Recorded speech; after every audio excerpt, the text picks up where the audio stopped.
ସକାଳୁ ସକାଳୁ ଜଲ୍ଦି ଜଲ୍ଦିରେ ମୁଁ ପ୍ୟାକିଂ କରି ଚାଲିଲି। ପୁଣି କ'ଣ ପ୍ୟାକିଂ? ଏବେ ପରା ଘରୁ ଆସିଲି। ଆରେ ନାଇଁ ନାଇଁ କିଛି ନାହିଁ ମ, ଏଇ ଯେଉଁ ଝୋଲାଟା ନେଇକି ଘରକୁ ଯାଇଥିଲି ଏଇଥିରେ ଥିଲା ଭର୍ତ୍ତି ହେଇକି ମେଡ଼ିସିନ। କ'ଣ ମେଡ଼ିସିନ, କେଉଁ ମେଡ଼ିସିନ ମୁଁ ଆଗକୁ କହିବି। ସବୁଯାକ ଆଉଥରେ ପ୍ୟାକିଂ କରିକି ନେଇକି ଗଲି।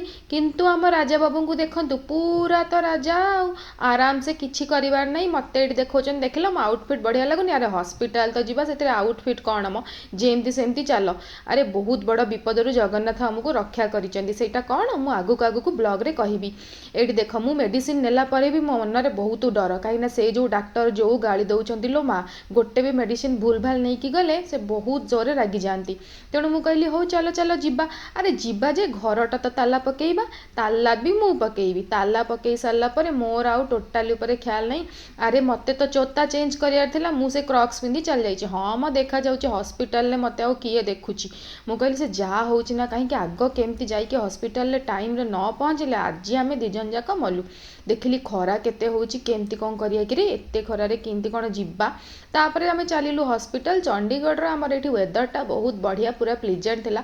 ଭୁବନେଶ୍ୱର ଚଣ୍ଡିଗଡ଼ ପୁରା ମୋତେ ପାଖାପାଖି ଲାଗେ, ଦୁଇ ଭାଇ ତ ଆଉ, ଜାଆଁଳା ଭାଇ ଆଉ। ତେଣୁ ମନଟା ପୁରା ଖୁସି। କିନ୍ତୁ ଗୋଟେ ଦୁଃଖ କି ଡକ୍ଟର କ'ଣ କହିବେ, ଡକ୍ଟର କ'ଣ କହିବେ।